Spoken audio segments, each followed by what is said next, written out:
চালের পায়েস, চালের ক্ষীর। এটা হলো গোবিন্দভোগ চালের ক্ষীর বা পায়েস, ড্রাই ফ্রুট দিয়ে করা। আজ আমরা করব হচ্ছে চালের পায়েস।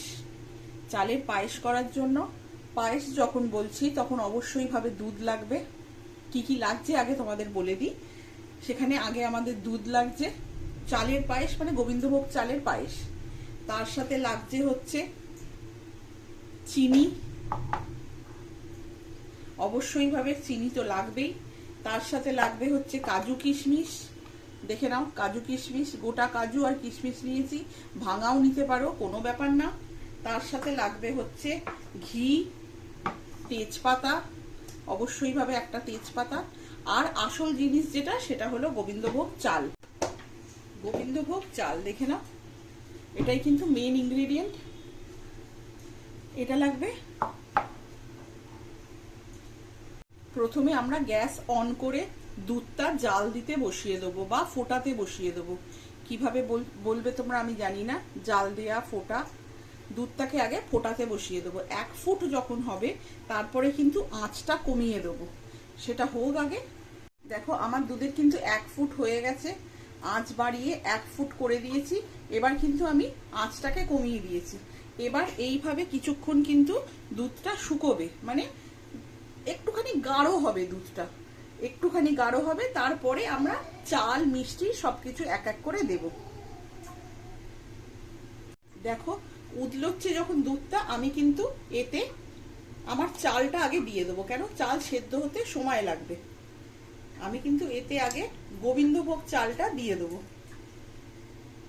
চালটা যেহেতু সেদ্ধ হতে সময় লাগবে, চালটা কিন্তু আগে দেবে। আমি কিন্তু এখানে কাউ মিল্ক ব্যবহার করেছি, আর দুধে কিন্তু আমি কোনো জল দিইনি। দুধটা ফোটানোর সময় কিন্তু আমি 1 ফোঁটাও জল দিইনি। তার জন্য কিন্তু তাড়াতাড়ি এটা শুকিয়ে যাবে, গাঢ় হয়ে যাবে। সেই জন্য আমি চালটা আগে দিয়ে দিলাম। এটা যেহেতু চালের পায়েস, চালটা আগে দিয়ে দিলাম আমি। দেখো আমার কিন্তু দুধ ভালো করে ঘন হয়ে গেছে এবং চালও কিন্তু সেদ্ধ হয়ে গেছে, দেখতে পাচ্ছ। চালটা চেক করে নেবে সেদ্ধ হয়েছে কিনা। চাল সেদ্ধ না হওয়া অবধি কিন্তু মিষ্টি দেয়া যাবে না, চিনি দেয়া যাবে না, বুঝতে পারছো। আমার কিন্তু চাল ভালোভাবে সেদ্ধ হয়ে গেছে। এবার আমি এক এক করে ড্রাই ফ্রুটটা আগে দেব। ড্রাই ফ্রুট আমি আগে দিয়ে দেবো।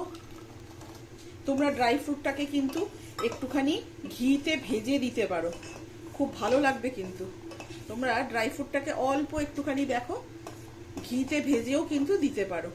এবার সব শেষে আমি দেব মিষ্টিটা। চাল যতক্ষণ না সেদ্ধ হচ্ছে না ততক্ষণ কিন্তু মিষ্টি দেবে না, তাহলে কিন্তু আর চাল সেদ্ধ হবে না। এবার আমি দিয়ে দেবো পরিমাণ মতন মিষ্টি। যতটা মিষ্টি তোমরা খাও পায়েসে সেই হিসাবে দেবে, মিষ্টির কোনো হিসেব নেই। যে যেরাম মিষ্টি পছন্দ করে সে সেরাম মিষ্টি কিন্তু পায়েসে দেবে। খুব বেশি গুড়গোলা মিষ্টি হয়ে গেলে ভালো লাগবে না, তাও যে যেরাম পছন্দ করবে সে কিন্তু সেরাম দেবে মিষ্টি। মিষ্টির কোনো হিসেব নেই কিন্তু। মিষ্টিটা দিলাম। এবার আমি 1 ফুট ফুটতে দেবো এটাকে। দেখো কম আছে কিন্তু আমি এটাকে একটুখানি ফোটাচ্ছি। কেন ফোটাচ্ছি? যাতে চিনিটা যেটা দিয়েছি সেটা কিন্তু গলবে, এবং গললে কিন্তু একটু পাতলা হবে। দেখবে চিনি যেটা দিয়েছি সেটা গলবে এবং গললে কিন্তু পাতলাও হবে। সেই জন্য আমি আর একটু ফোটাচ্ছি যাতে এটা একটু ঘন হয়ে যায়। মিষ্টি চিনি গুড় হলে সেটা হতো না, তবে চিনিতে কিন্তু আর একটু পাতলা করবে আমার পায়েসটাকে। সেই জন্য আমি আরেকটু ফোটাচ্ছি। তোমরা কিন্তু এরকম অবস্থাতেও নামাতে পারো, এরকম অবস্থাতেও কিন্তু তোমরা নামাতে পারো। তবে আমি একটুখানি ফুটিয়ে নিচ্ছি, তারপরে এটাকে নামাবো। এবার আমি গ্যাসটা অফ করে এটাকে ঢেলে নেব সার্ভিং বলে। তারপরে একটা টুইস্ট তোমাদের দেখাবো।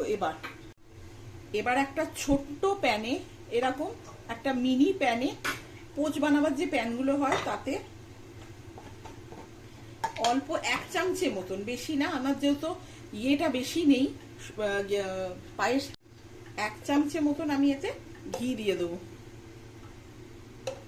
বেশি দেবে না কিন্তু, খুব সামান্য 1 চামচে মতন। আমি 1 চামচেও দিইনি কিন্তু, 1 চামচেরও কম ঘি দিয়ে দিলাম। ঘিটা একটু গরম হবে,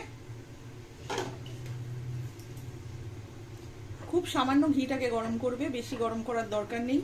তাতে দিয়ে দেবে একটা তেজপাতা, অল্প একটু ফাটিয়ে দেবে। তেজপাতা, শুকনো লঙ্কা সবসময় ফাটিয়ে দেওয়ার চেষ্টা করবে। দেখো, এইবার আসল টুইস্টটা,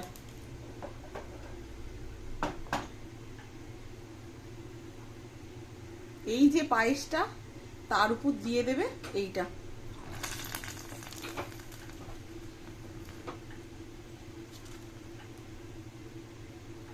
ঘি, তেজপাতা সমেত পায়েসটার উপরে দিয়ে দেবে। যেমন করে ফোড়ন দেয় বা ছক দেয়া বলে না, সেরম ভাবে দিয়ে দেবে। একবার এইভাবে খেয়ে দেখো, অসাধারণ লাগবে। কিন্তু আমি কিন্তু আগে ঘি দিইনি। আমার হয়ে গেল পায়েস, চালের ক্ষীর, চালের পায়েস, যে যেভাবেই বলো না কেন, এটা হয়ে গেল গোবিন্দভোগ চালের পায়েস। খেয়ে বলো কেরাম লাগলো।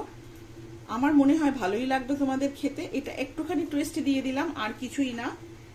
এটা করে খেয়ে দেখতে পারো, বেশ ভাল লাগবে। কিন্তু ঘিটা আগে দেবে না, পরে এইভাবে দেবে।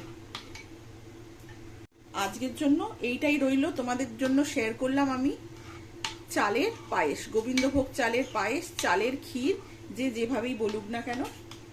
বানিয়ে খেয়ে দেখো, দেখো কনসিস্টেন্সিটা খুব বেশি ঘন নয়, খুব বেশি পাতলা নয়, মিডিয়াম একটা কনসিস্টেন্সি আছে।